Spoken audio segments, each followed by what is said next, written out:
नमस्कार, आप live cities देख रहे हैं। मैं हूं आपके साथ मिस्टर नवनीत। देखिए, बिहार की राजधानी पटना का नाम सुनते ही लोगों को जाम का कहर याद आने लगता है। पटना की सड़कें इतनी जाम हो रही है कि लोगों को 100 मीटर की यात्रा करने में घंटों लग रहे हैं। ऐसे में दो तीन सवाल खड़े होते हैं। क्या पटना की ट्रैफिक पुलिस ठीक से काम नहीं कर रही है? क्या पटना के ट्रैफिक पुलिस सिर्फ चालान काटने में मशगूल है? या फिर जो लोग यात्रा कर रहे हैं या जो लोग वाहन लेकर सड़कों पर उतर रहे हैं वो ट्रैफिक रूल्स को फॉलो नहीं कर रहे हैं? दो तीन मामले हो सकते हैं, लेकिन सवाल तो खड़ा होता है।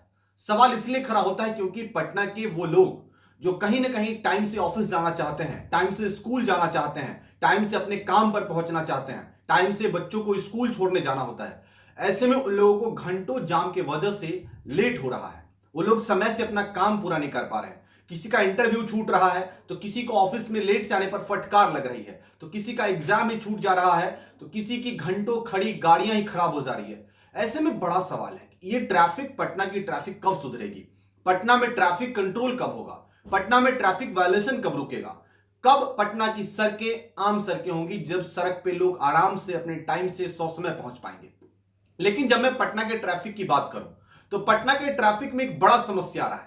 पटना के कई ट्रैफिक लाइट्स खराब पड़े हुए हैं और ट्रैफिक लाइट के खराब होने की वजह से मैनुअल ट्रैफिक को कंट्रोल करना पड़ रहा है। कहीं कहीं पर तो मैनुअल ट्रैफिक कंट्रोल करने के लिए वहां ट्रैफिक पुलिस भी मौजूद नहीं है। ऐसे में कुछ तस्वीर आप देखिए। इस तस्वीर में आपको दिखाई पड़ रहा होगा किस तरीके से ट्रैफिक लाइट बंद है और ट्रैफिक लाइट बंद होने की वजह से गाड़ियों की लंबी लाइन लगी हुई है। अब जब ट्रैफिक मैनुअल कंट्रोल होता है तो टाइम की बड़ी पाबंदी होती है, टाइम का ध्यान नहीं रखा जाता है। ऐसे में कई बार एक ही रूट्स की गाड़ियां बहुत देर तक जाने दी जाती है और कई बार एक ही रूट्स के गाड़ियों को बहुत लंबा रोका जाता है। ऐसे में मैनुअल ट्रैफिक कंट्रोलिंग में सारे नियमों का ध्यान नहीं रखा जाता है। कई ट्रैफिक लाइट्स खराब है। एक तरफ जहां पुलिस लाखों का चालान काट रही है, एक तरफ जहां पुलिस तमाम ड्राइविंग लाइसेंस को कैंसिल करने की बात कर रही है, एक तरफ जहां ट्रैफिक पुलिस लगातार यह दावा कर रही है कि हमने ट्रैफिक को सिंपल कर दिया है, ट्रैफिक बहुत ही स्मूथली चल रहा है, लेकिन एक तरफ वहीं ट्रैफिक लाइट खराब है। सवाल तो खड़ा होता है ना। सवाल खड़ा होता है ट्रैफिक लाइट कंट्रोल करने वालों पर,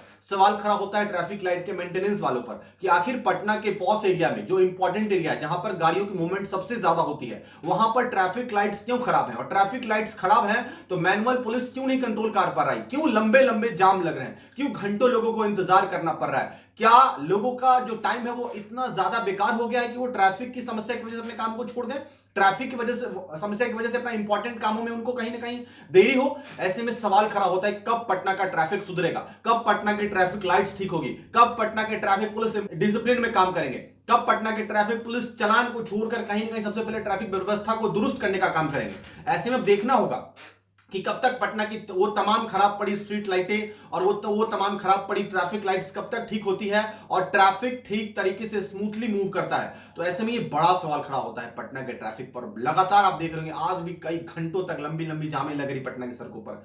ऐसे में देखना होगा कि अब पटना की सड़कों का ट्रैफिक कब स्मूथली रन करता है और कब सब कुछ ठीक होता है और लाइटें कब से ठीक से काम करना शुरू करती है। तो इस तरह खबरों के लिए बने रहिए हमारे साथ, देखते रहिए। बहुत बहुत धन्यवाद इस वीडियो को देखने के लिए।